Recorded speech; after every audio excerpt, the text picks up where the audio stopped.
Sir?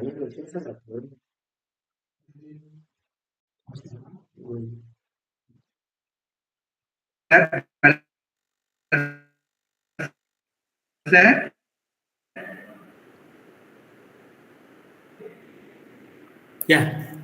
Am I audible? I'm trying to.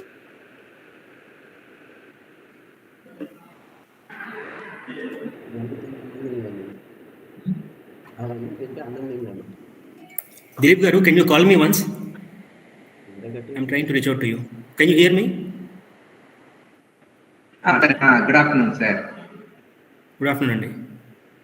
I think your voice also clear, sir. Just can you call me once? Yes, you are audible, sir. You are audible, sir. No, I'm requesting you to call me. Please. I'm trying to reach out to you. Okay. Just. Yes, sir. Your voice is clear. Hear me, sir. Here.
That PPT, so kindly bear with me for that part, and of course I request the organizers to formally start the session, and then I will chip in. Yeah.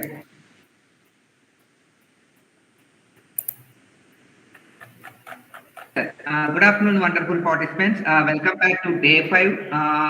On behalf of department, once again, I will welcome one and all the participants.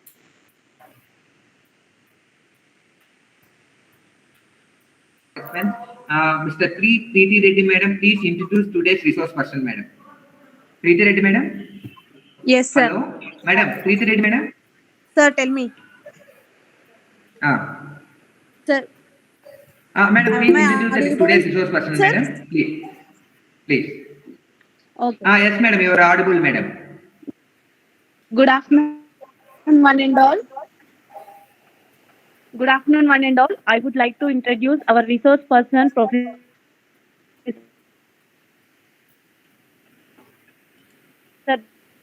Bharat. 12th August 2009 to 5th June 2016, and he worked as associate professor in 18. Now he is working as associate professor from Indian Institute of Technology, Tirupati from 14th August 2018 to till date. He has vast years of experience in teaching. He has published more than 20 conference proceedings and his academic activities are coordinated a GIAN course called Cross Environmental Ethics Challenges and Potential from 5th to 27th March 2022.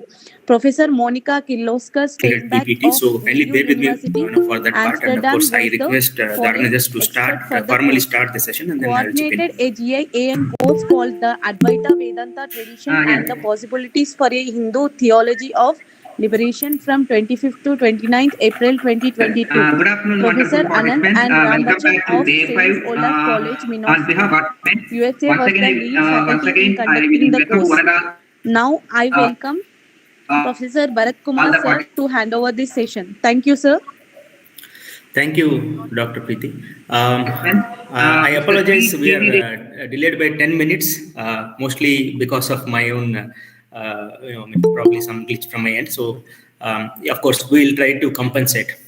Yeah, thank you, Dr. Dilip, for asking me to be here to spend some time with these esteemed participants of this FDP. Yeah, so my focus would be to really introduce to you, a very general topic called ethics or professional ethics, and how do we really flourish as a professional, and what are the do's and don'ts. I know many of you are very experienced, and maybe more competent, more wiser than definitely me. But then, so that is the mandate, for this session. And I would like to listen listen to your observations, your thoughts as we proceed on this topic. So, I want to initially focus on this idea of what is ethics in general. So we try to understand some nuances, some issues regarding understanding ethics. Whenever we say the term ethics or morals, what do we mean? So anybody respond on this front? What are the things which come to our mind when we say ethics? Participants, I request you to kindly make this session interactive. Dr. Dilip, that screen, you can make it full screen, whatever you're showing. So that tweet of Donald Trump, we'll start with that. Yeah. So what are the things which come to mind when we say ethics in general? Please feel free to share your thoughts. I want to listen to you. Anybody? Or you can even type if you think if there is an issue. Anybody, please. No idea? What is ethics in general, as we say, in our everyday life? I sincerely request to please respond.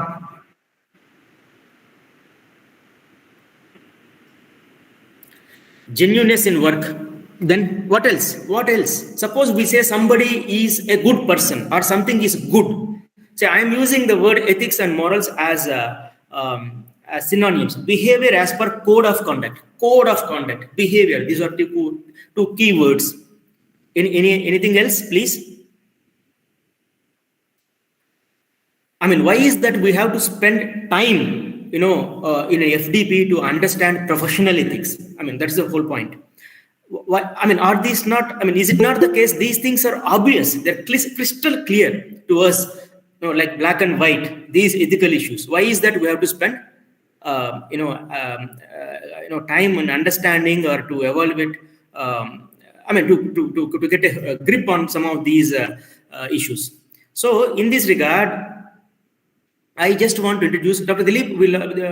Is the screen shared, sir? Behavior as per principles. Dr. Dilip, I request you to continue with that PPT, what was being shared. Please go ahead, sir. I can't see that. Or if you tell that it's already being shared, I can assume that it's being so that I would like to take the participants along those lines. Yes, sir. Share, sir. Is it? Why can't I see that? Yes, sir. Yes, sir. Already shared. Already shared. Okay. I mean, why is that I am unable to see that? Is there a problem with my screen then? Sir, I already shared the screen, sir. Not visible. That's what some participant is writing here. 1 minute, sir. 1 minute. Yeah. So I just want to take you this idea. I mean, of course, former American President Donald Trump had tweeted like that. I mean, whatever will be flashed on screen. Okay. During, of course, COVID pandemic. So why was that? I mean, what was he trying to tell? Yeah. The first slide, please. Yeah. Now it's visible. Just first slide, if possible. Try to. Yeah. So can now is it now visible now? Yeah. Yes, it's visible now. You can make it even full screen.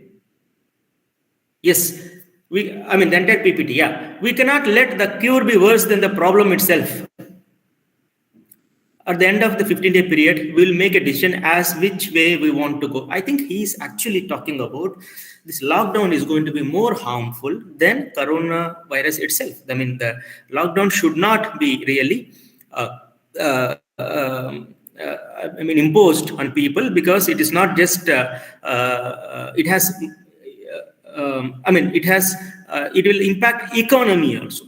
A lot of things get a lot of stagnation might come into place, and then this virus issue might even be subsumed under that bigger problem. So solution should not be a bigger problem than the actual issue. That's what he was trying to say. So what is he going to do here now? If that is the case, if we expose people to virus, some people might die. I mean, then why is he uttering this sentence? Why was he saying so?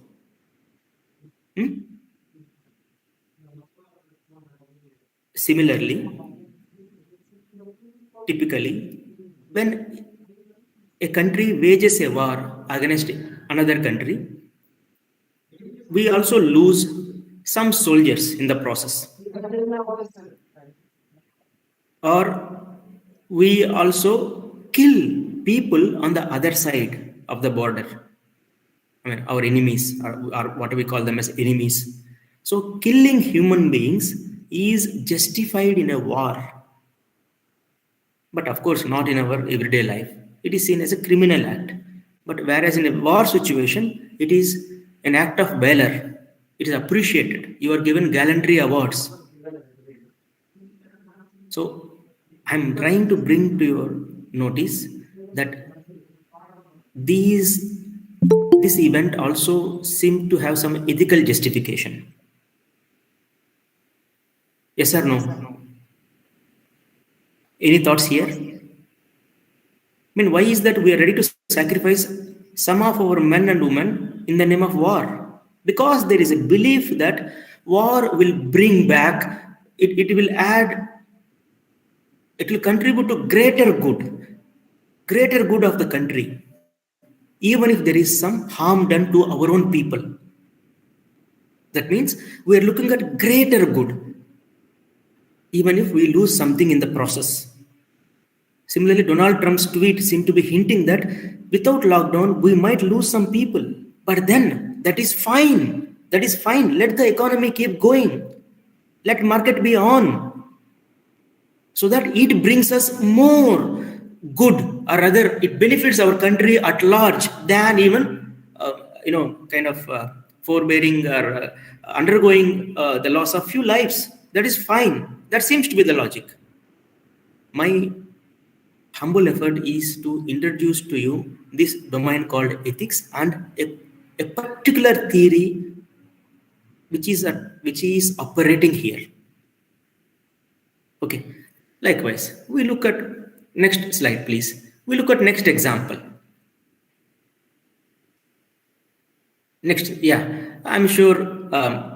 Some of you must be familiar with this example. This is called the trolley problem. It is a very standard example presented in all the many textbooks.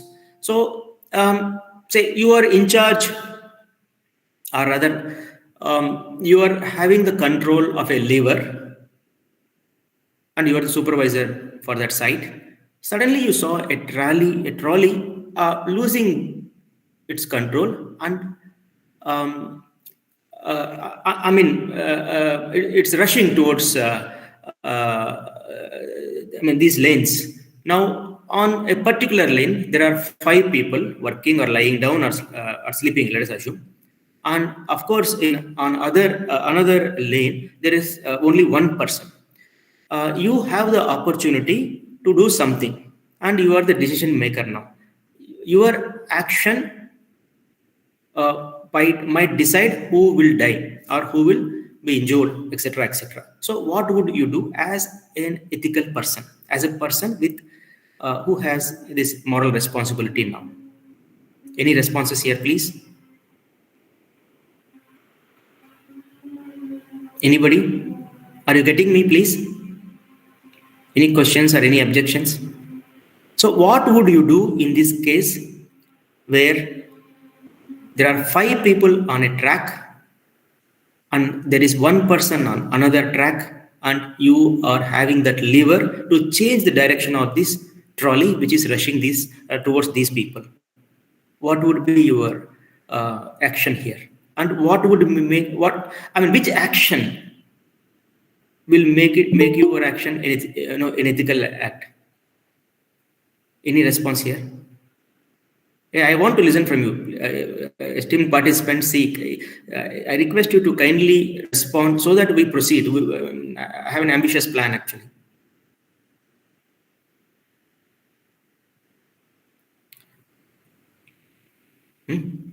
What you will do? You are the in charge, and now you can save 1 life or you can save 5 lives. What would you do? I will apply brakes if possible to trolley. No, that is not the option. You cannot control it. You have to now choose only to kill 1 or 5. What would you do? No, using your sense of morality. That you can't control it. That is ruled out. Anybody, please?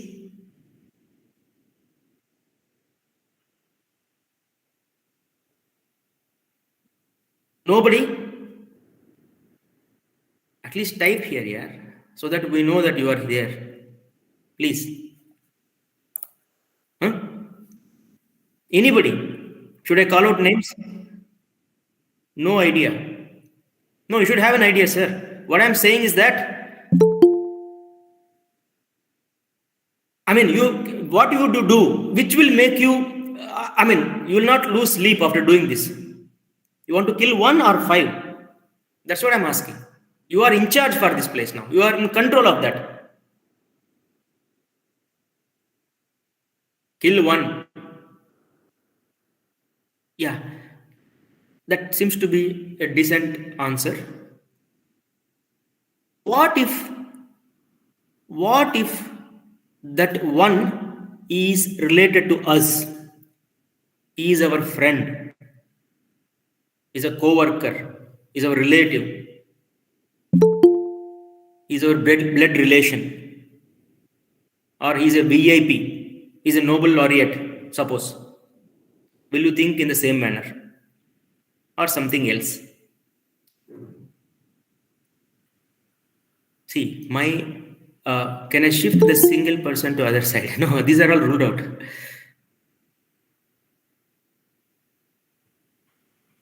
Applying brakes and shifting the person is ruled out.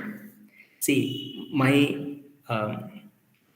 attempt in the last 10 minutes is to bring to your notice, whether it's Donald Trump or the context of a war, or in this example of trolley problem, there is a thinking at operation. That means utility, use value. That means you are ready to sacrifice 1 if you can actually maximize happiness. You can maximize good. You are ready to lose 1 because you can't save all. Kill yourself. There is no option. Why should somebody kill themselves? Are you telling me I should kill myself? Is it? For what? That won't solve any issue, no?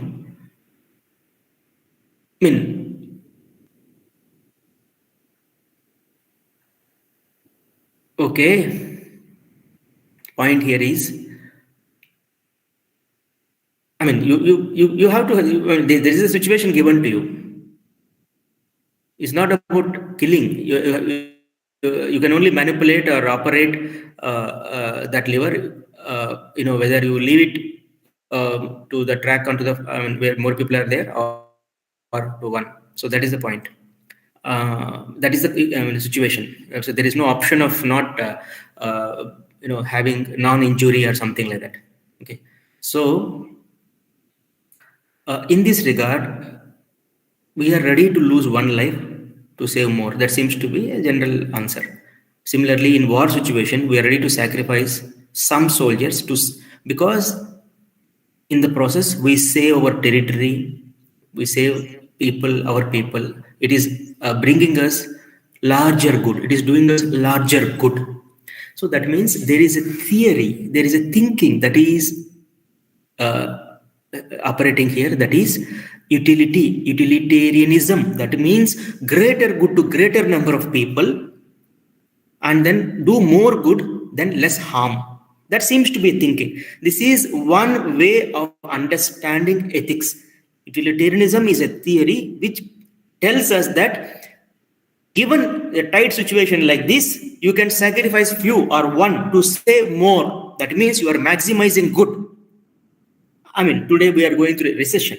Many companies are shaving off their load. Loading off their employees because they think that it does good to the company, at least to the existing workforce. It saves their jobs, or they can take care of their lives.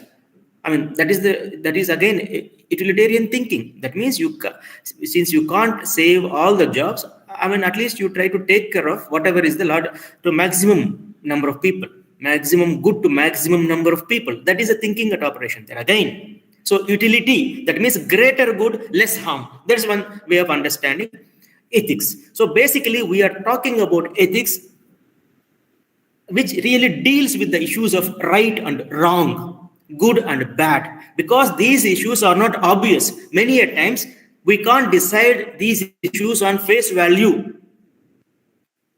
So what looks like obvious answer, many a times once you dig deep, you may not get a clear answer. There may be you may face a dilemma. There may be a deeper issue. One has to have that sensitivity or a kind of understanding to arrive at clear judgment as a professional. We'll come to some professional setting also a little later. Yeah, next slide, please.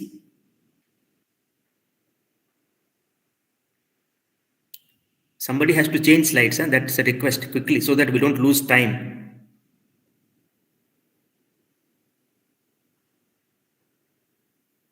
So yeah, go ahead. Next slide, sir. Next slide. So these are the theoretical part. What is ethics? What does it do? It gives us some normative standards, some rules, some kind of a norms, some kind of a framework to deal with matters regarding right and good. Right, good and bad, right and wrong. Yeah. Where does ethics come from? People give multiple answers. They come from religion. They come from our culture. They come from our reason. Some people say they come from our emotion or sentiment or passion. So the different sources people attribute to our moral sense or ethical sense. As a professional, where do you draw your code of conduct? Is it through the code of conduct given to you by your respective organizations or your professional engineering societies like ASME, ASCE, ACM, or IEEE, etc., or is there anything more than that to the story? So that's what we are asking, a deeper question. Where do we draw our code of conduct from? So it is through your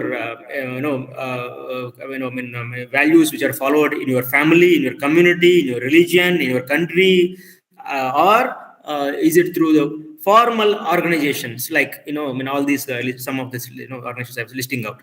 So that is the point we are asking. Basically, to decide something as right and something as good, what should be our sense of morality? What should be our sense of judgment given a complex situation? So that's the point. Yeah, next slide, please. Any questions, please ask me. Don't hesitate at all. Next slide, please, quickly. Basically, yeah, in a nutshell, it's all about developing a conscience, which actually gives us a handle to discuss to deal with ethical issues. Okay. Now, as I was telling, this theory. There are two, three important theories we'll just discuss to understand ethics. Don't be worried about the jargon. But then, some of these words, even if you forget them, not a problem. But suppose it's like this now. We had this corona, and let us take this example again. We admitted a patient in a hospital, and then doctor tried his best. He's known for his competence and integrity, and of course, his alertness and all. And then he tried his best. Unfortunately, patient died. Can we call this as an unethical action? Any responses here, please? In spite of the best efforts, in spite of the best intentions, a doctor could not save a patient. So how do we see that act? Is it, why, madam? Why, sir? Nilu is, Nilu. Why you say so? A couple of you are typing here. Why? Why are you saying that? On what basis? Just what is that? What is making you telling that no, it is not an unethical action? Because probably I'm assuming he tried, he did his duty, he had best of the intentions to save this life, but then the result did not come beyond control. The result did not come. It did not result in the right consequence. But then going by this theory called utilitarianism, the doctor failed. He tried to, he could not maximize good, the idea of good. Utilitarianism is a theory which focuses on the results. It doesn't care about your intentions or efforts or your sense of duty. That's the point I'm trying to bring. So we are trying to understand ethical frameworks, two ethical frameworks, which tries to give us how to understand somebody's action in the context of morality. One focuses on the sense of duty, intentions, and the other focuses on consequences or results. Now we are in educational setup. All the universities, colleges are supposed to really train the students very well. That's our duty. That's our duty. Train them in both theory and practicals, and then they should be up to date in their own respective subjects, etc., etc., etc. That's our duty. Now, here comes placement season. Sometimes they do a fantastic job, sometimes they don't do. So placement is a consequence. Placement is a consequence. When parents judge an educational institution merely in terms of results, merely in terms of consequences, they are using a utilitarian perspective. They are trying to judge an institution's, the might or the excellence of an educational institution merely in terms of placements. It is a consequentialist approach, utilitarian approach. I'm not saying it's wrong, but I'm only bringing to your notice that the consequence, results, outcomes seems to be the parameter. Whereas a teacher might say, I trained my student very well. I did my duty to the best of my abilities. Somebody saying something? You should mute yourself, please. A teacher might say, I tried my best. I don't care beyond a point whether somebody is placed or not. My student is good, he or she will do well. But I don't really care beyond a point whether he's getting X, lakhs of package or Y number of whatever dollars. That can be again an approach, because that's placement is not a primary duty. Of course, thanks to the utilitarian age we are living in, we can't do away from that. But I'm just giving you an example from educational setting. See, somebody is doing their duty very well, and somebody is thinking that they have done they have done an ethical job equally. Somebody is looking at results. So I'm just giving this, this example just to, give that contrast. There can be multiple examples. Sometimes you don't intend, but you get a good result. Can somebody give any example? You really never intended it, but you got the results. Any examples, please? Next slide, please.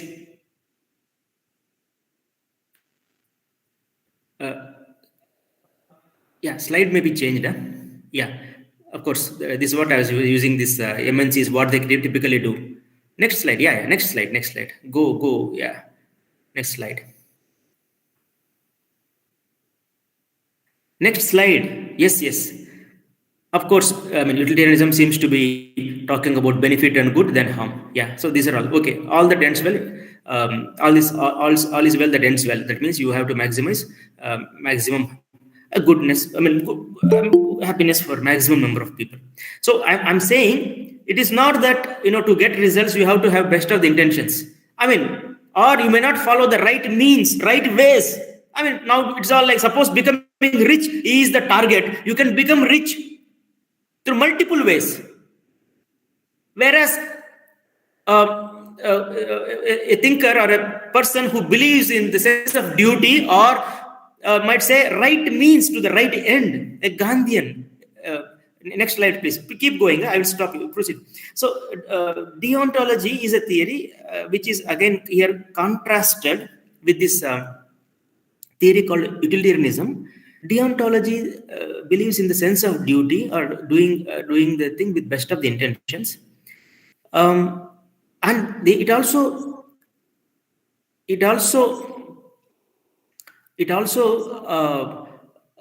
tells that we cannot use people, human beings, as things, as objects for your own benefits. Human dignity has to be protected. Everybody is dignified. Everybody is intrinsically within. We have a sense of dignity. So that cannot be violated in the name of ethics or etc. or anything for that matter. So a deontologist, as they are called, we choose right means to become rich. You have to do an ethical business. It's not that you can do anything and everything to become rich. Whereas if you utilitarian, somebody who focuses only on consequences might look at the result only. Machiavellian, somebody might say, that means it doesn't matter. We have to do it. I do it in whatever way it is. I'm a go-getter. I don't care your real, the ethical means, ethical ways, or the path through which we have to take to reach that end goal, that objective. So my effort is only to introduce to you two terms called utilitarianism, which focuses on consequences, and this idea called deontology, which focuses on the idea of doing something as a matter of duty. Is it fine? Any objections till now, please? To be honest, these online sessions have become, very, not so interactive and one-sided, monologue and all. So most of the times, participants are interested in the certificates, etc., but not in the real learning. I'm sorry, but that is what I say. I'm in the field of education. I say this with a sense of sadness. Just on screen, we have a small example. Going by this utilitarian thinking, this example is saying as suppose, we have to maximize good. That means you have to increase good, no? The idea of good or welfare or well-being of more people. Is it fine? Then you actually what is it called? If 10 people are happy watching a man eaten by a wild dog or a lion, is it fine? Because it is causing maximum number of good sense of creating a sense of happiness in maximum number of people. No, that can be a point, but then it is violating the sense of justice, the sense of dignity. That's also there. So that means this theory has its own deficiency. Utilitarianism cannot answer all the moral dilemmas. Yeah, it is unethical because it is violating the sense of justice, the dignity. Similar example. Utilitarian might say, okay, there is one healthy patient and there are 4 unhealthy patients. So this one healthy patient can be used. He can donate liver to someone, some other body part to somebody, and save 4 lives. So that means 4 is a greater number than 1. Can it be the case that we really think this is an ethical act? It is not, because you can't do injustice to the one. So of course there are different versions of utilitarianism, but this is a bit simplistic version what I'm presenting, but just to introduce to you this idea that this is a thinking which focuses on one aspect only and other one on the other aspect, that is duty, intention. Here it's consequence, etc., etc. So next slide, please, quickly.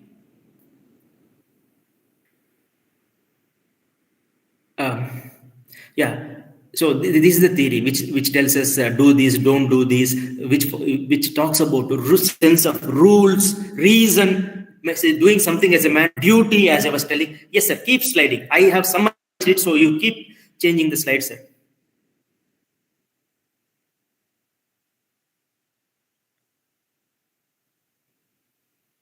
Yeah, you can proceed. So change the slide. Somebody, I may request somebody to just keep changing the slide, please.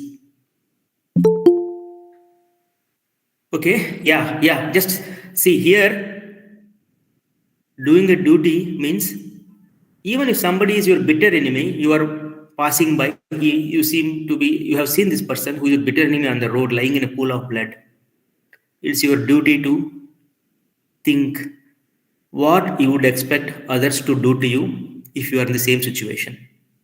You have to imagine that sort of a, universal law coming into play, that you should do to others what you would expect others to do to you given the same situation, and you should act accordingly. Am I making sense? So that means you have to help that person lying on the road. Take care of him or her. It's your duty. So that means you cannot really think anything, your personal affiliations or emotions or sense of, no other emotions come into play. It's your matter of duty to save anybody, given because you would expect yourself to be treated in the same manner if you're in the same situation. Yes, sir. Next slide, please. Yeah, you can't use somebody to win something. Dignity of an individual cannot be violated. Dignity is important for this theory. Yes, next one. If there are slides, okay. So I just want to introduce one more theory which is not captured in PPT, called virtue ethics. Virtue ethics. There's a third theory, virtue ethics, which says it is not the results which really make us, which should be used as a parameter to judge something as ethical, or it is not the sense of duty alone. If you have a good character, if you are a good person, which one should become through practice in life, if you accumulate enough virtues are some things like these: being kind, being compassionate, being understanding, honesty, courageous, having an orientation to tell truth. These are the virtues. These are the good virtues one should accumulate so that they have something like character. And once a person faces a moral dilemma, this virtuous person would act in a moral way automatically, because he has trained himself or herself throughout the course of life. So human character is important. You should become a professional with a character. So you should accumulate enough virtues. You will not do any, you are a person of integrity. You will not do any corruption. You are a person with an absolute sense of, professionalism, or whatever is demanded, in your office, your working hours, or if nobody can actually or think of you, doing something, as a liar or a cheater or something. That means you should have enough virtues, and then that would, and no temptation would be really attractive for you in that sense. So that is one approach, that is virtue ethics. Of course, there are some thinkers, some feminists who think that all these theories did not. They were focusing on the results or intentions or sense of virtue. They forgot, rather, they did not emphasize enough on the sense of relationships. That means we have to nurture relationships in our human in ethical in the context of ethics. That means they think we are not autonomous individuals. We are individuals who are interdependent and interconnected with each other. There is a sense of caring. We are we are caregivers or caretakers. So there is a need to nurture relationships which makes us ethical. That is one approach. I'm just informing you, okay, by the way. Okay, now these are the 4 approaches I have introduced, but deontology, utilitarianism, virtue ethics, and care ethics. Okay, I mean, and there are more, but then this is more than enough actually. Yeah, let us look at this small example. You are a software engineer, and which you seem to be the case, most of you, and learn. No, this is same. I was reading that, if possible. We lost that slide. That a nuclear missile is about to launch that might start a war. Hey, why this is? Can you keep there? Can you stay in the slide, sir? No. I was telling to keep there only. Okay, same slide, sir. Same slide. Before one, last one. We were trying to read that so that we discuss a bit. Yeah. You can hack the network and cancel the launch, but it's against your professional code of ethics to break into any software system without permission. And it's a form of lying and cheating. However, in letting the missile launch, thousands of people will die. So what you will do, since you are trained and you are a trained engineer, and you are very sure that if you don't intervene, this missile will be launched, and then it might cause a lot of damage, even collateral damage. So what would be your sense of duty there? I want some responses here, please. Are you understanding the issue here, please? Anybody?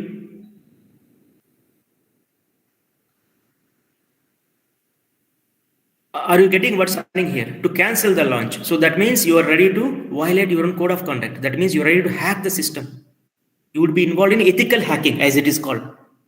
Yes or no? Ethical hacking. There is something like ethical hacking, not for something illegal or for some financial benefits or for some ulterior motives. But then it is basically to stop something, atrocious being happening. Yeah, this is a small example. Yeah. Any other slide, please? One more slide was there. With a problem, that's fine. If you go to the next one, also not an issue, sir. You can go to the next one. No problem.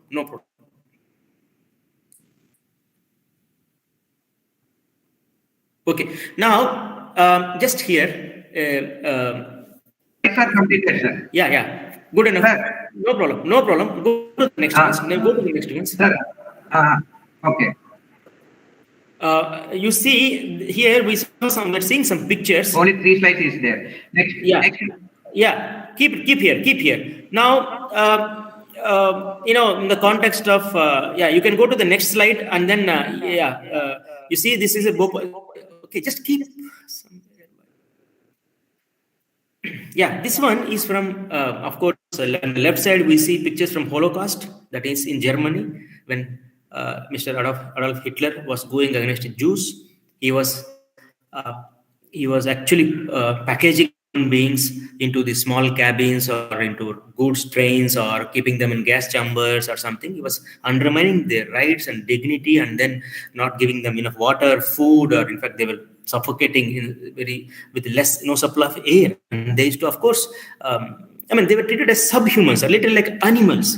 This is an abuse of, it's unethical. Similarly, in Vietnam War, we saw a lot of collateral damage, women and children, how civilians were attacked. And then on the right side, we see this child's head, unfortunately, from Bhopal gas tragedy is that case where actually methyl isocyanate was leaked because of the negligence of a mechanical engineer or a supervisor who was not vigilant enough to see that there is a leakage from the pipe, and then the gas was leaked and we saw the disasters. Even today we are suffering from people there are suffering from some genetic issues, or still compensation is not meted out, as at least that's what they claim.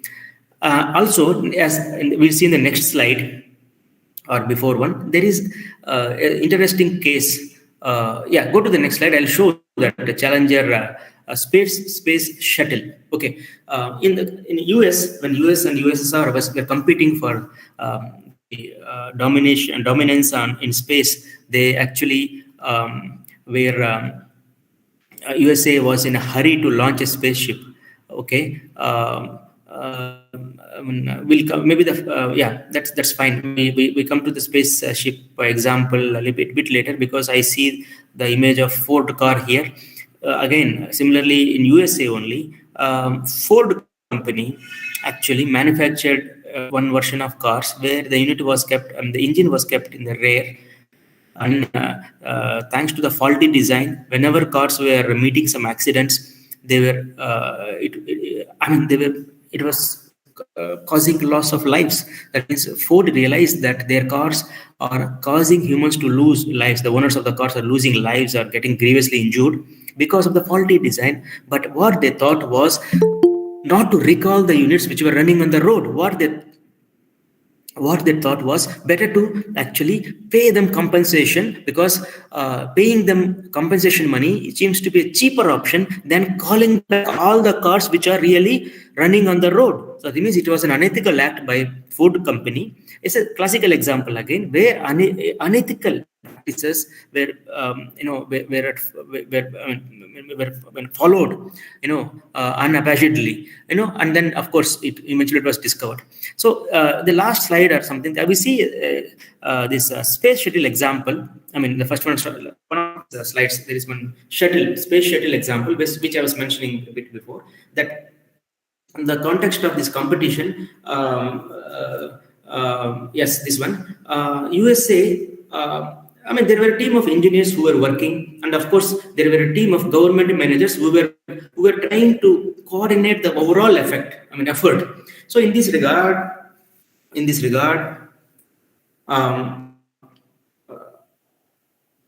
cut the story short, government wants to announce a big decision.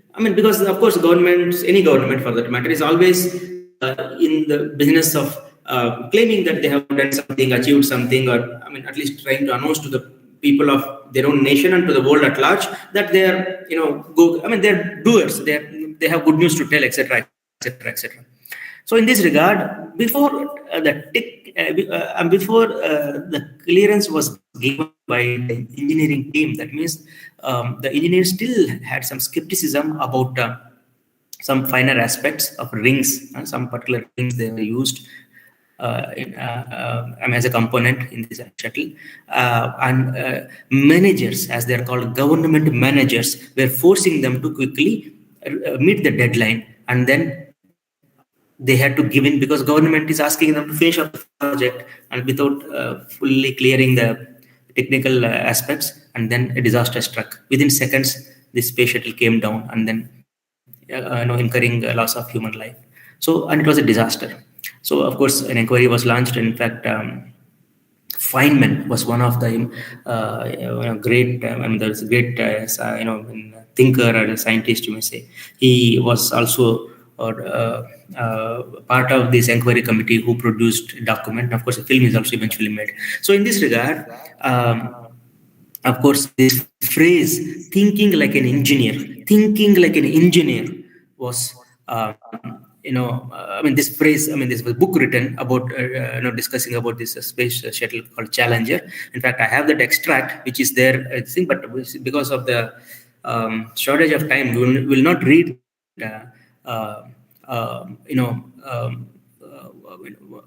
document, but "thinking like an engineer" is a very famous phrase which came out, after this thing. So, yeah. So, fair enough. Now we focus a bit on profession. Okay. Now, we have taken a long time to understand about things, etc. And now we come to this aspect of what is it to be a professional. That means, how do we really,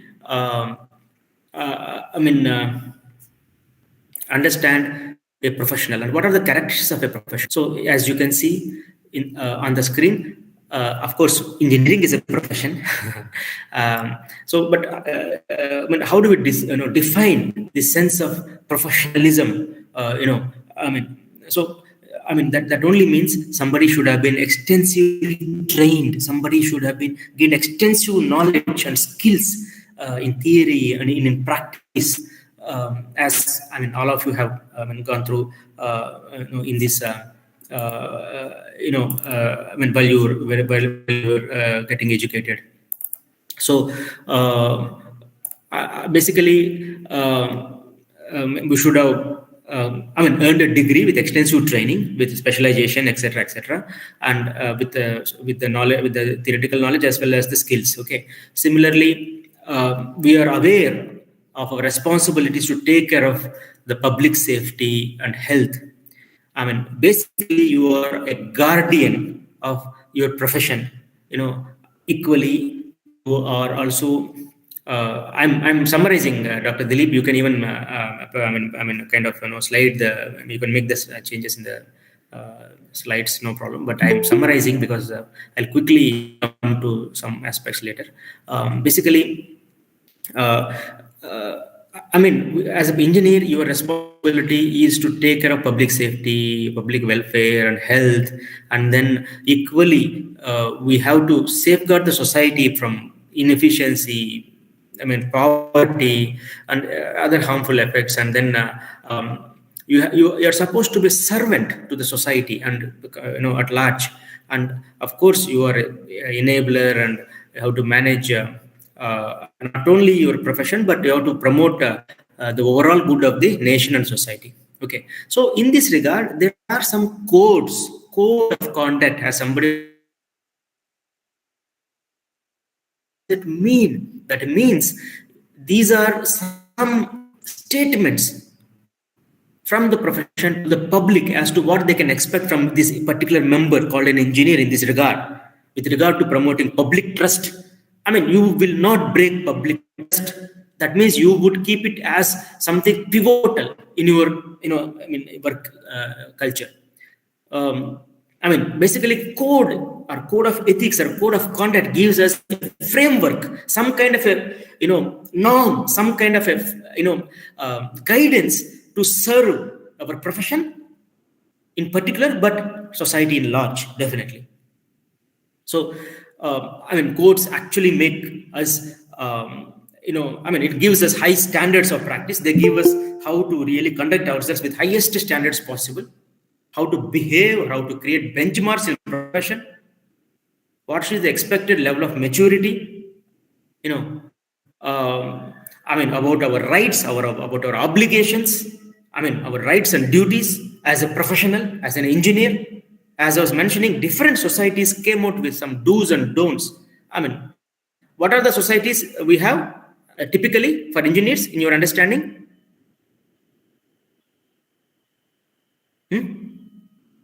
ACM, IEEE, have you heard about these things? Any others?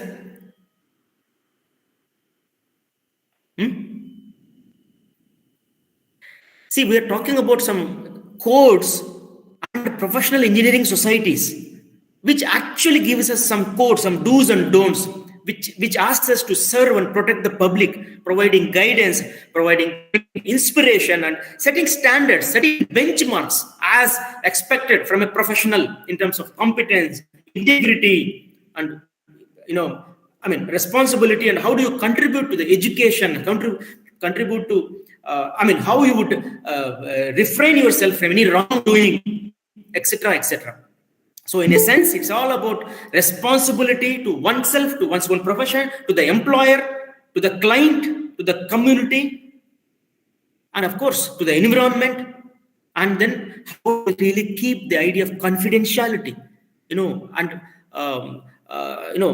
once we work with an organization, how loyal one should be to that organization, how confidentiality is an important clause in any profession, or engineering profession in this regard. So avoiding conflict of interest. So basically, we should have individual responsibility, personal responsibility, and equally the responsibility which is expected from us because of the code of ethics which we're supposed to follow, being part of this profession called engineering. Is it fine? Is it okay? Are you with me? Yeah? Sir, now in this regard, I request Dr. Dilip to open a small document called an engineer, a Word document which I've shared with you, sir, an engineer. Okay, because it is by Herbert Hoover. in his autobiography, an American engineer, famous American engineer, how he defined this profession called engineering. It's a it's a very good write-up. I mean, we should go through this, please. Dr. Dilip, can you share that Word document called an engineer, which I shared?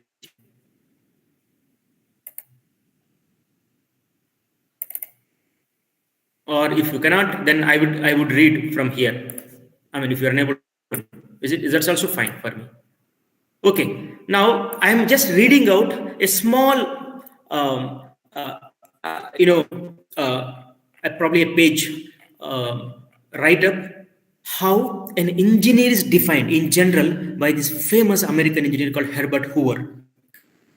What is the great liability of the engineer compared to men of other professions is that his works are out in the open where all can see them. His acts, step by step, are in hard substance. He cannot bury his mistakes in a grave like doctors.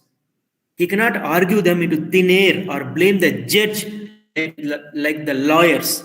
He cannot, like the architects, cover his failures with trees and vines. He cannot, like the politicians, screen his shortcomings by blaming his opponents and hope that the people will forget.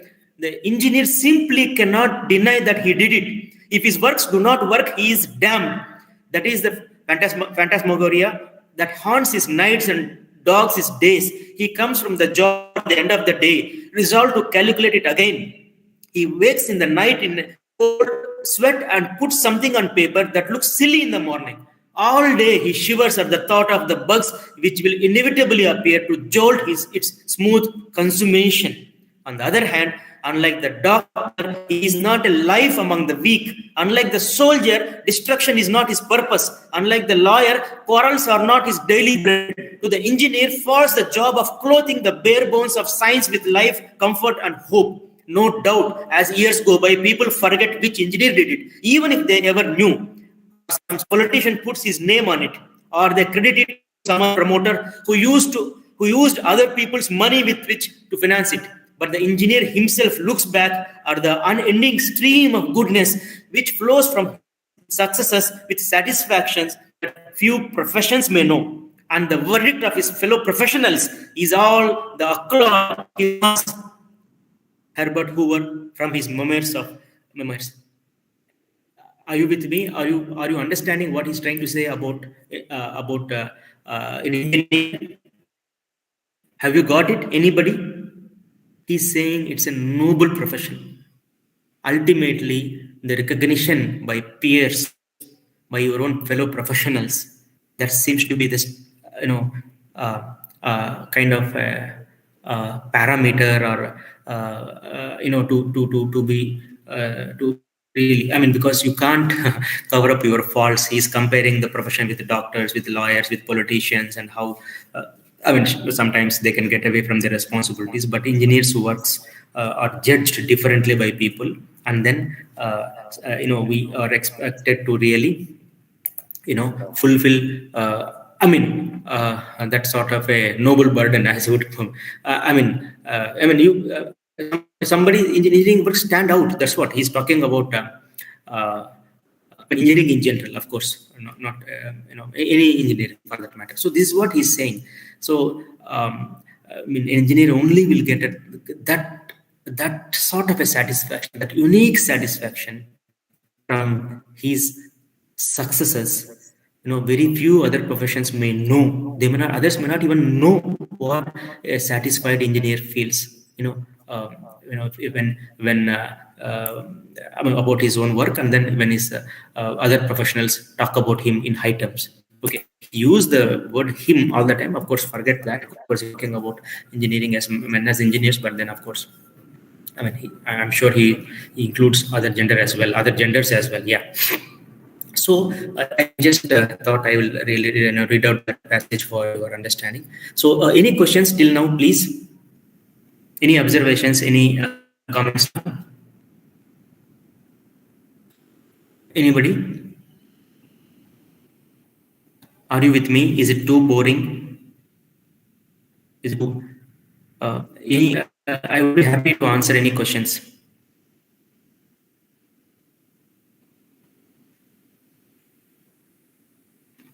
If not, then we will discuss something else. We'll focus on the research part of us as a professional. What is expected from us? Dilip ji, can you open that research ethics? That would be the PPT would be focusing on. For some time now, as researchers, as people who create knowledge, what are the ethical principles that go into our making, that should go into our making? That would be our focus.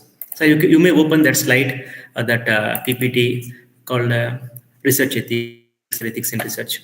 Is it fine? Can you hear me? Just open that slide, research ethics or ethics in research. Yeah, I'm asking you in general. So what are the ethical issues typically we come across in research, please? I really expect an answer for these.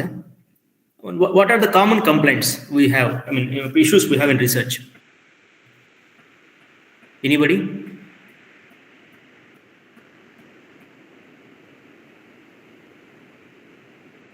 I really expect some answer. I mean it. What are the typical ethical issues anybody? Plagiarism? Yeah. What else? Of course, we always see that when students submit their copies. Today they're talking about chat GPT, etc., etc., etc. How artificial intelligence, how defining proper research problem. Okay. So it is an ethical issue, madam, defining the proper research problem? Or is it, ethical issue, to say.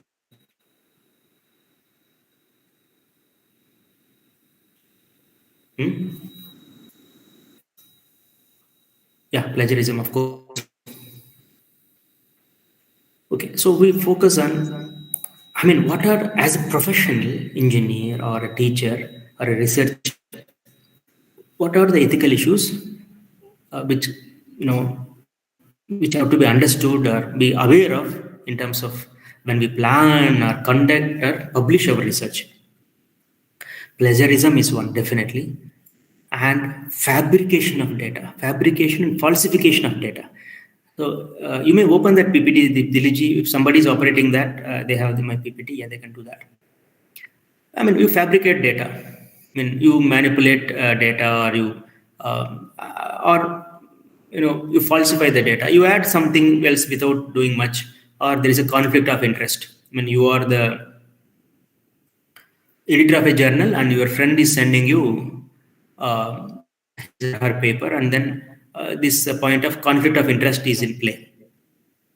Whether you think as a typical editor, or should you show some partiality to this friend's paper, to if it is not of good quality, or in terms of giving it as a priority publication. That's a conflict of interest. In terms of fabrication, falsification of data, in example, when you play with data, because if there are some outliers, you remove them. Or if data, without experiments, you could generate data, or generate data, which is not genuine. That's the point. Similarly, issues with authorship. Many people gift authorships. There are 4 or 5 people in the collaborative. People may not even contribute to anything to the paper, but they are given authorship. Gifting, or somebody for somebody, ghost authorship. The person may not know what are the contents of the paper also. Etc., etc., etc. Or getting it as a matter of, how to put it, as a favor. You are giving authorship as a quid pro quo for some favor, because your employer or some regulatory body expects you to publish, but you don't do much some substantial thing to the research, but you are given authorship for some reason or other. Yeah. So yeah, we're in the beginning of the PPT only. So, and then how do we deal with experimental subjects? How do we deal with experimental subjects? Yeah. So that is the point. these are some of the issues. So basically, what are the ethical principles we should be aware of while doing research? Honesty. Being honest in our scientific communication, both with colleagues and with peers, and with, of course, with the public. Objectivity. You cannot compromise with objectivity. That means whatever bias, prejudices we have, those things cannot come into research. Objectivity. Integrity. That means we should be consistent in our thinking, in our actions. Carefulness. Openness. Accountability. IP rights, very important. Somebody was telling plagiarism. IP rights, avoid plagiarism. Be aware of copyrights. Don't assume anything. Do not take anything for granted. Tomorrow somebody complains against you that you have done something, you have used quotations or used somebody's data or design without permission, you will be in a problem. Ignorance of the law, ignorance of the ethical principles is not a solution. It will not come to your rescue. Ignorance is not a bliss, it's a problem. So you should be aware of the IP rights. Who has done the work? How should have the integrity to acknowledge their work, and of course, if possible, take their permission and then give them due credit in your quotation, when you quote something or in your bibliography. I mean to say, we should not fake. Forget now our ethics and all those things. Many of you are using softwares. Various versions of softwares, which will clearly, catch us, if we do anything unfortunately immoral and illegal. I'm not talking about even the question of principles and values or morals, but even if you are not, you don't have a choice except to be moral, because any violation of this also will be caught by the technology. So instead of getting caught and facing the music, let me tell you, even some big names have done it in the past. Very big names in the past, in the contemporary world. A lot of research work, a country like us, many times, because it is expected that we're supposed to publish as a professional. So what we do is manage publication by some way or other. Publication matters, that's it. In what way you published, whether you did it as a matter of your duty, you fully followed all the protocols, norms, etc. The result has come. Utilitarianism is at play in a bad way, actually. So what happens? You violate norms or the ethics of publication, which you may not be aware of, or which you probably are aware of, but then wrong is committed, and then you will have to face music. Many people, it's like a black spot on their careers. Even immediately, I'm not going to take out names, but then there are even in our country, there are big names which actually had to have this criticism of plagiarism or using somebody's work without proper acknowledgement. Okay, so we have to be very confident. Very, very careful. Similarly, confidential information.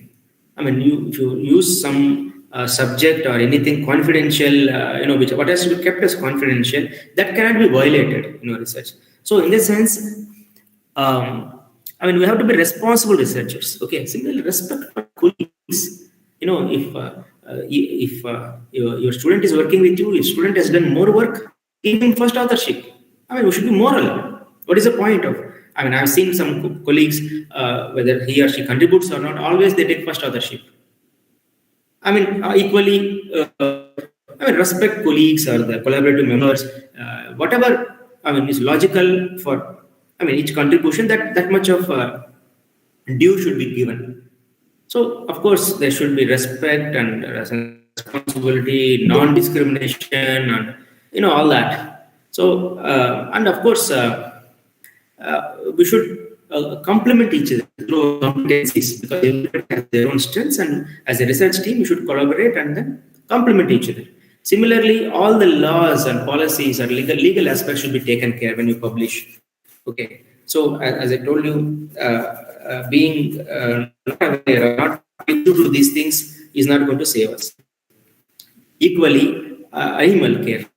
Or if you are using human subjects, if you are using any humans, in your research, they have to be taken care. I mean, suppose in biology and all, they keep interacting with human subjects a lot. I mean, humans as the experimental subjects. Equally, if you are using animals, you should be very, very careful about. That slide can be there. I don't know why this was closed. I was about to come there. So you can keep the slide there, Dr. Lee. I was giving the background because since it was I was about to come there actually. So, animal care and human subjects have to be really taken care. Yes. So now we are looking at some examples, from some case studies from engineering written by Santa Carla University. That slide, earlier slide which we were showing. So that we look at some. You come. These are all examples only. Come ahead. So, go ahead. What is right and wrong is a slide. Okay. These are some examples. What is right and wrong? Yes. Even before that. Yeah. So we look at some concerns here. What is right and wrong? So what is happening here? Suppose here a copyright. A computer startup company risks violating copyright laws if it reuses a code that is the intellectual property of another company. Are you understanding?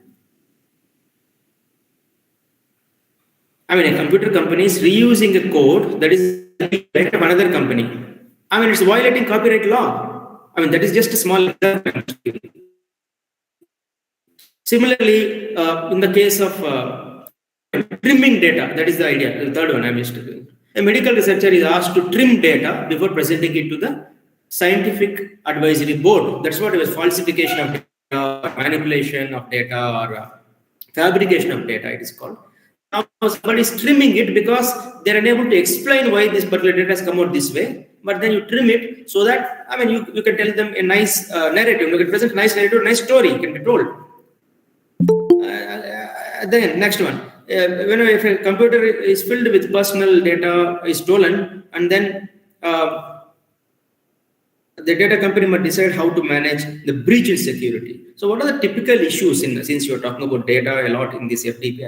I'm just giving these examples.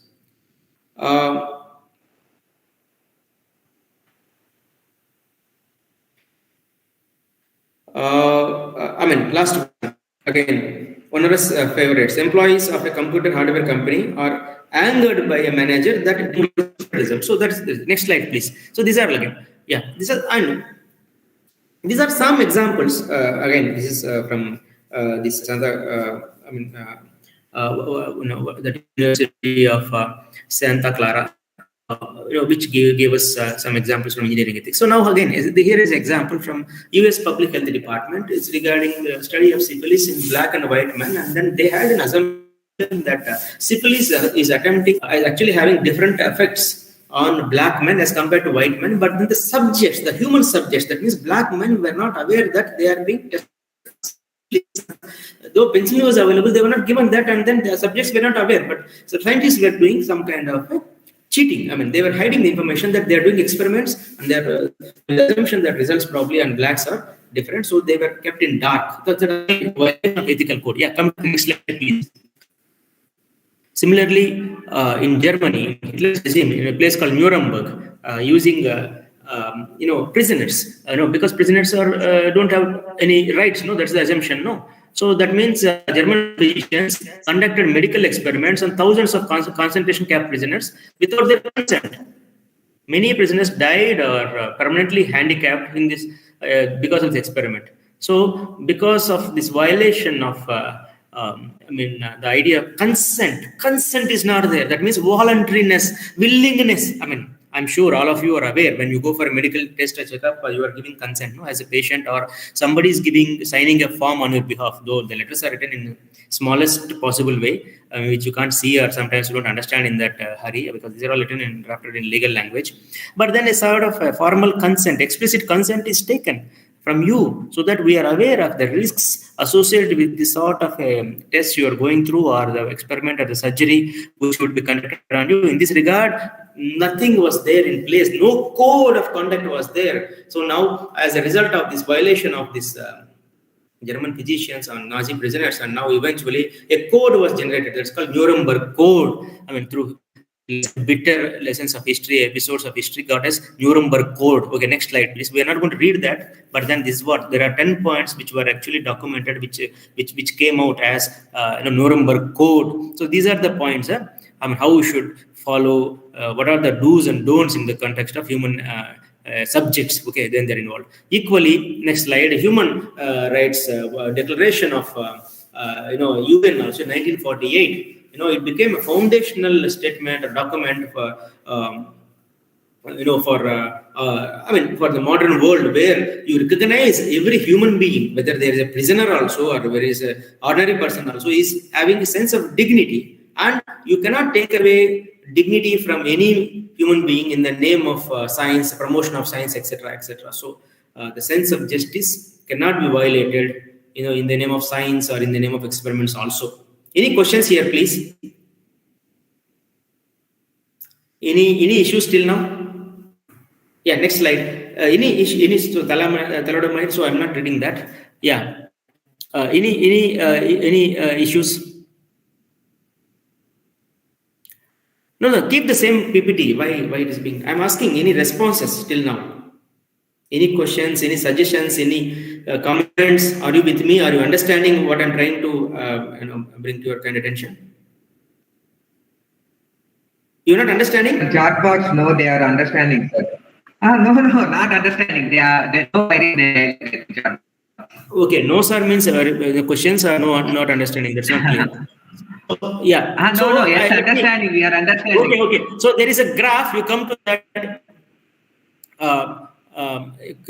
That slide. I mean, I'm just pushing it forward, Dr. Dilip. There is a graph. You come down. You go to the next slide. Next slide, sir, please. Yeah, fantastic. Now, let us look at this. 2 graduate students have made some measurements on a new material. The data points are shown. To prove the hypothesis, the results should lie on the curves shown.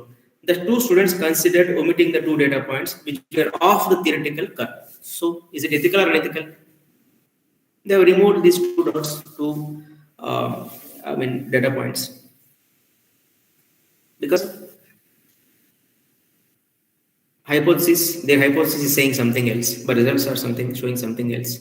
So, is it ethical or unethical to remove these 2 data points which are falling off the curve? The next slide, please.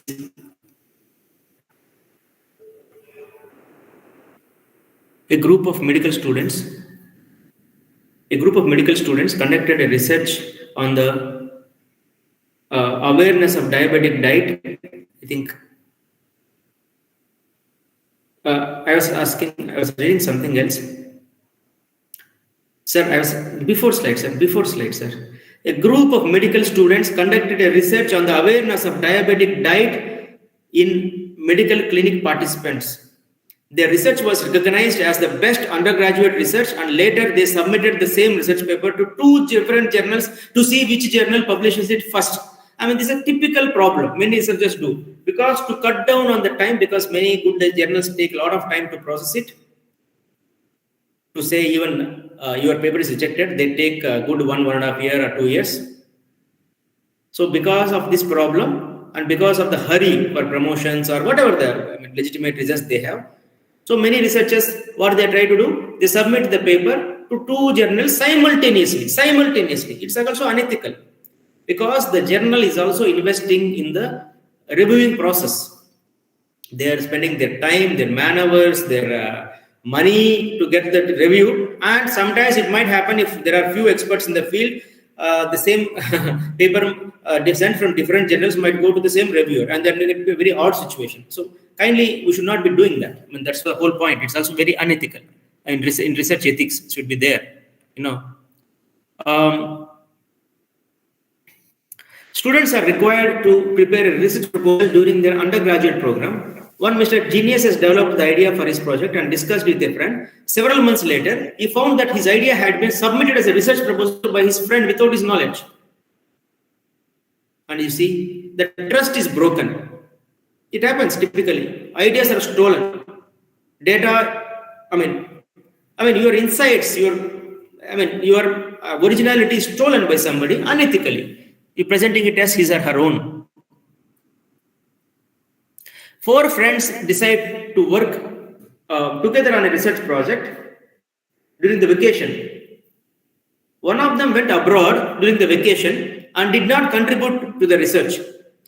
The friends include all 4 names in a presentation made at the scientific congress. That means one person who was on vacation, who did not contribute to research, still got his name published as a contributor. It's a concern. Yeah. Next one. A group of undergraduate students collected data from a group of bank officers with their consent regarding their working hours and salary with regards to the prevalence of high blood pressure. Subsequently, the researchers gave the same data to another group who were in need of the same data variables. So you can't sell your data. And you got the data from bank officers claiming that you need that data for some research purposes. The consent was given only for you, not to share it with other group. Okay. Yeah, next one is a little longer, but I'm not reading that. Next slide. A group of undergraduate students planned a research and family planning practice of Sri Lankan females. As they were close to the deadline for presenting the results, they started collecting information from participants before the formal approval by the Ethics Review Committee. I'm sure you are aware that now it is a mandatory thing that institutions have to have ethical review committees where some of these ethical concerns are looked at, ethical research, research with regard to research in many institutions. Even the funding bodies are making it mandatory to have an ethics review board or a review committee in institutions before sanctioning fund also to do the research. So point is, you can't really do something without the formal approval. Yeah, next one. A graduate student, Nikhil, begins analysis and large data set in pumpkin genetics data that has to be generated in lab and by Professor Das. The analysis will be the basis of his dissertation. The work looks promising and he hopes to conduct other analysis after the initial one. But Das wants to hand over the data to a lab run by a company from which Das has received a support in the past. This Professor Das seems to be a mischievous guy. He received support in the past and he's trying to really hand over the data to the lab. The company wants to go to market with some GM pumpkin seeds. As somebody is raising hand. The company wants to go to market. Yeah, any question here, please? No, sir. No. Somebody raised a hand. Immediately they raise their hands. Okay. So basically, the company wants to go to market with some GM pumpkin seeds as opposed to publishing further genetic studies. Das doesn't admit this to Nikhil. However, pleading merely that the data set is too large for Nikhil to exploit anyway. Nikhil is also starting to mischaracterize his results to Das. Is anyone wrong here? See what's happening. Professor Das and graduate student Nikhil are working together. Nikhil is working on a large data set of in pumpkin genetics. Okay, lab is owned by Das, and because of this earlier support received by a particular company, Dr. Das seems to be seriously selling off or at least supplying this data to the company, which Nikhil was not aware of initially, at least. But then, or rather, he wants to hand over the data to the company. He wants to hand over, not he has handed over, he wants to hand over. And then Nitin is not conquering, he's not agreeing to this because he knows that they are actually going to market with the pumpkin seeds and they are not waiting for the results to be published.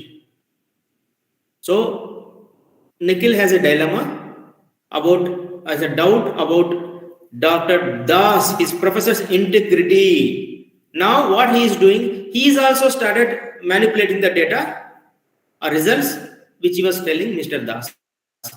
So who is wrong here? Is anybody wrong here, or both are wrong? What is your opinion? You understood what I'm trying to say? Please. Is Nikhil wrong, or both of them are wrong?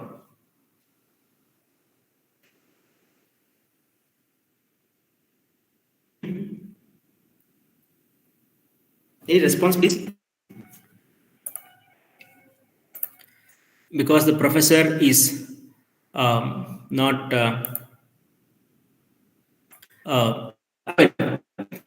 not transparent, so the student is also not trusting the professor. Any observations here? Who is wrong? Anybody?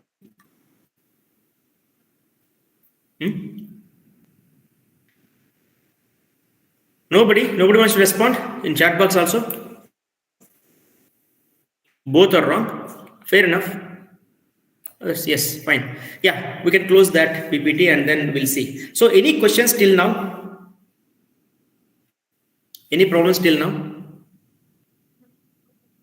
How much time we have, sir, Dr. Deep? Sir, if it is possible, 5 minutes we will close, sir. Otherwise, we will continue, sir. If it is, what are you saying? If it is okay, if it is okay for you, we will close, sir. Otherwise, you have to continue 10 more minutes, sir. No, I am fine with anything, sir. We can close also, as you say. Whatever it is, I can talk more, or we can close also. No issue at all. Yeah, you please conclude within 10 minutes, sir. Finally, please. Okay, no problem, sir. So my appeal to you as professionals is that we have to internalize this sense of ethics. I mean, as I told, there are different parameters to judge ethical actions. But then, but having said that, there is something like, good action and a right action. It may be the case also that on some occasions there is some dilemma which you are not clear which way to go, and sometimes we are in absolute clarity. But it's better to be disturbed about doing the right thing than doing the wrong thing. To have that ethical conscience, arrive at that. To become a better professional in our everyday life, or to contribute to the organization we are working with, or to contribute to the overall well-being of our nation. I mean, of course, professional ethics seem to be a reasonable proposition to enterprise. To really, as we march on. Of course, many things can be told. We also have a very strong tradition in India with regard to values, ethics, how we should do it as a matter of dharma, or nishkama dharma, where you are supposed to do action without expecting results, or rather, you don't care about results. So these are different ways of understanding. Which motivate us, which gives harmony humans. Yeah. Every religion, Hinduism, Buddhism, Sikhism, Islam, Christianity, every religion. Of course, every religion, every tradition, every philosophy really talked about ethics. And what are many dharma shastras we have, many niti shastras we have in our country, which asked us to become, how do we conduct morally as a person, as a citizen, etc. So in the context of a profession like engineering, how do we really conduct ethically, professionally, with that sense of competence and integrity? Please understand, being a professional means one has to become competent also. Incompetence is not the professional quality, characteristic. So all these things have to fall in place for us to really shine as a professional. So of course I have many things to say, but then if you are interested, we may further. Otherwise, we may close also. No issue with me. I mean, it depends. I mean, I can go on. If you have any questions, if you have any suggestions, if you have any criticism about the computer delivery, I'd be happy to learn from you, or particularly even seeking clarifications, etc., etc. All these as research, Participants, yeah, and researchers also were expected to do research, original research, not as mere followers. Many times we are merely doing this act of following others, following the Western world, following the white world, as if we cannot think originally, as if we cannot really come out with our own case studies, as if we cannot write our own textbooks. So we have to come out of this mindset and think originally. Somebody who create knowledge as knowledge creators. No, it's not just service providers. We are not just data coolies or programmers or coders, but we also can really, rule the world by our thinking, by flourishing in manufacturing and many sectors. I mean, the creativity happens in mind, and then if India has to become a superpower, it's not just through IT alone. Of course, IT helps, but then you have to flourish, in many other dimensions. I mean, every other countries seem to have taken that route. I mean to say, research, or being a professional, or engineering as a trade, as a profession as such. If you want to excel in that, if you want to, we have to really be, what is it called? Becoming professional is a way to achieve excellence. That's what I'm saying. Is the only way. So professional codes or professional ethic makes you excel in your profession. Yeah, any responses? I will. participants, any responses from your side? Any queries? Sorry, more 10 minutes. If you are interested to continue, otherwise we will close the session. Participants, please respond in the chat box. Okay, sir. Dr. Bharat Kumar, sir, on behalf of Narasimha Reddy Engineering College, Hyderabad, we are pleased to highly appreciate your presentation, sir, and elaboration as a resource person for FDP on machine learning in big data analytics, principles and techniques and challenges organized by the Department of CSC. We would like to convey our sincere thanks and gratitude for your fruitful session on the ethics for professionalism. It is very useful for now, the researchers and faculty members. Ethics is a very useful topic, sir. Once again, your presentation enriched the participants of the FDP. We will feel honored and collaborated with you in the future also, sir. Thank you very much, sir. I sincerely thank your busy schedule for accepting our invitation, sir. Thanking you very much, sir. Thank you once again for asking me to be here. Thanks a lot. Thank you. See you. Thank you. Sir, in the chat box, appreciations are coming, sir. Thank you very much, sir. Participants, in any queries, please let me know. Tomorrow, 3:30 to 4, we have a assessment test. That assessment test is very important for you. Those who are written the assessment test, they are asking to give the certificate. Those who are attend the 60% of the attendance and 80% of the attendance and 60% of the consent final test. Okay. Thanking you one and all. If you have any queries, please let me know in the chat box or in personally my WhatsApp. Hello, sir. Tell me, sir. SDA PPT I did get, sir.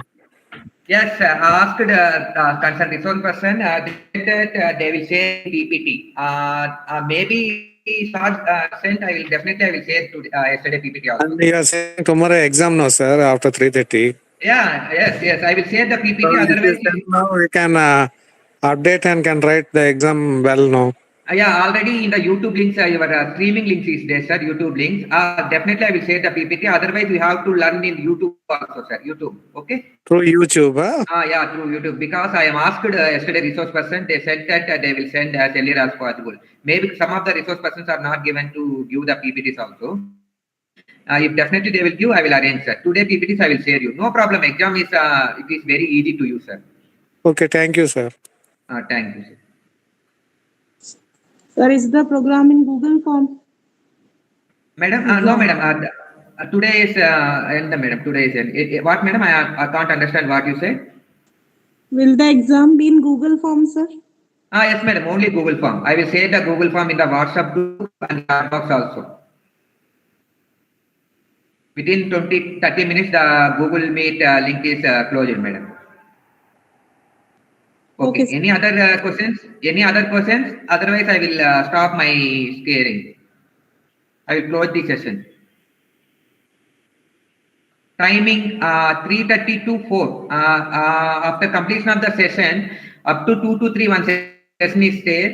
After completion of session, the validatory function is there. Up to 3:30 or 3:45, we will share the Google Meet link. 3:45 to 4:30.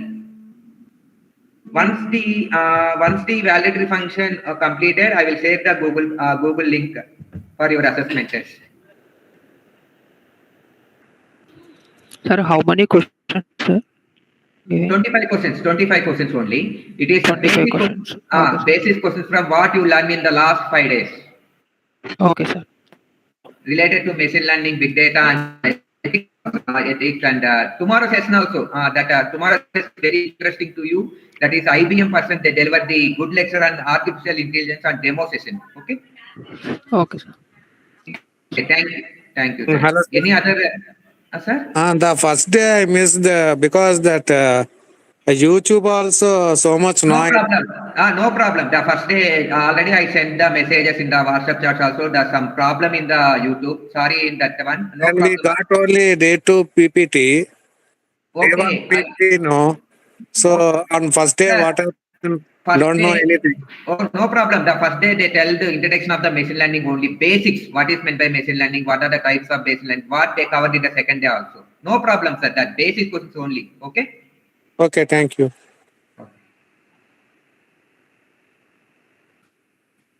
Okay. Any other questions? Otherwise, I will stop the link. I will.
YouTube.